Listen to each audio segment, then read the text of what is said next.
Without a doubt, Ash Ketchum is at the peak of his career, and he now has 6 special abilities that will define the anime in the months to come. So let's talk about them. Hey everyone, it's Charles. How are you today? We are gearing up for the Masters 8 tournament of the World Coronation Series, a tournament in which the best of the very best will compete for the title of Monarch, or in layman's terms, the greatest trainer in the world. It is unbelievable just how far our man Ash Ketchum has come, and his success is largely thanks to 6 special abilities, some of which he has acquired just recently, and some of which he has been developing for years. So the plan today is to walk through each of these 6 abilities in detail, starting with the juicy nuggets and moving on towards the really juicy nuggets. And as always, it's going to be a barrel of fun, so do subscribe to join the Brock Nation, drop a Christmas turkey on that like button for the YouTube algorithm, and let's jump right in.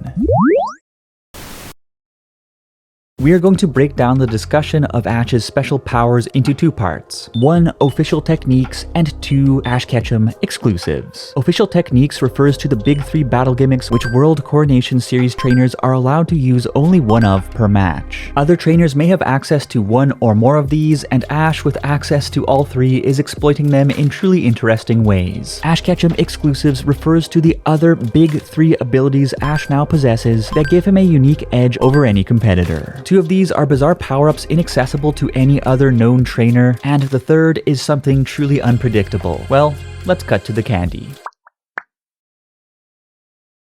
Of the 3 official techniques, Ash has had a handle on this one the longest. And while Ash's Z-move ready Sun and Moon squad have already retired to a life of pina coladas and bikini parties on the beach, wait a second, Pikachu is still on the card, and the crown jewel of Pikachu's Z-moves has always been 10 million volt Thunderbolt, which Pikachu has used to crush adversaries ranging from that creepy jellyfish thing to Tapu Koko to Volkner's Electivire. Ash has always utilized 10 million volt Thunderbolt as a game-ending trump card, and we can expect him to do the same in the Masters 8.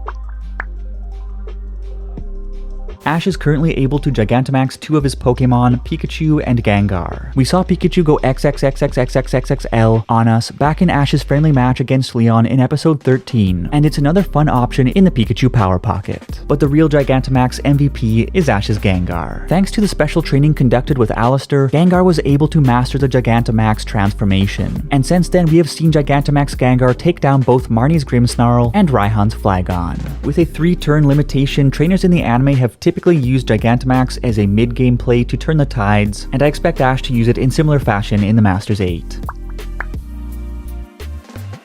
8 years after this gimmick's debut in the anime, Ash Ketchum finally mastered Mega Evolution together with his Lucario, and first unleashed the technique in a hyperclass battle against B to blow out her Machamp in a dazzling victory. Unlike the single-use Z-move and turn-limited Gigantamax transformation, Mega Evolution is an ability that lasts, and we can expect Ash's seasonal ace to go the distance in at least one of its Masters 8 matchups. Of course, there is more to Ash's Lucario than meets the eye, and now is the perfect time to move into the Ash exclusive abilities that will shake up the competition.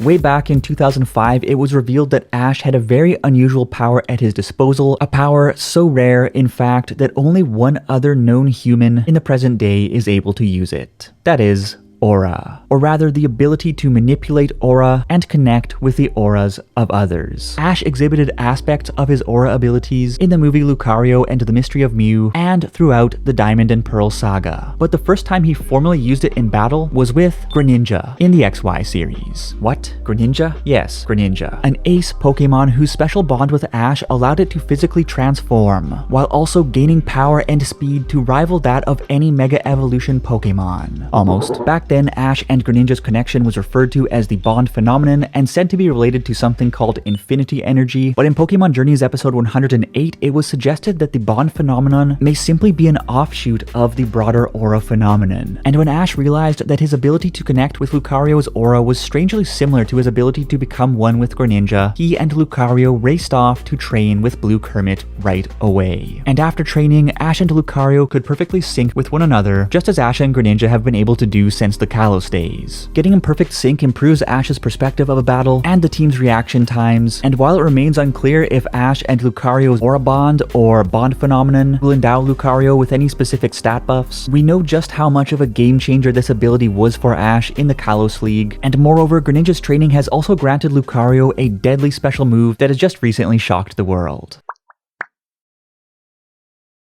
You may recall Ash's final play of the Kalos League, wherein he called Greninja's Water Shuriken against the Blast Burn of Alan's Mega Charizard X. That Water Shuriken was not a normal Water Shuriken by any measure, swelling up to an enormous size and changing color from aqua blue to golden orange and making quite the splash. Certainly, it was a spectacle worth writing your mom's boyfriend about. And thanks to its training with Greninja, Lucario has been able to infuse its Aura Sphere with a similar power upgrade. The move was initially pulled off while fighting Roots alongside Greninja, and in the following episode, the true power of what Ash refers to as G-Max Aura Sphere was unleashed against Raihan's G-Max Duraludon. By entering perfect sync with Ash, then pulling in energy from the auras of Ash and his team, Go and his team, and even from Greninja however many hundreds or thousands of miles away, Lucario was able to charge up a truly massive overhead Aura Sphere similar to the Spirit Bomb of Dragon Ball fame. And with it, Lucario blew Duraludon to Kingdom Come to secure Ash a spot in the Masters 8. Without a doubt, G-Max Aura Sphere is a beast of a finisher with which to round off Ash's arsenal, but when it comes to Ash Ketchum's greatest special ability, an ability he can exploit in the late game, the mid game, the early game, and even the pre-game, an ability that is perhaps his best shot at pushing through the competition to claim the title of World Monarch, well, perhaps you have already predicted the unpredictable, but here it is.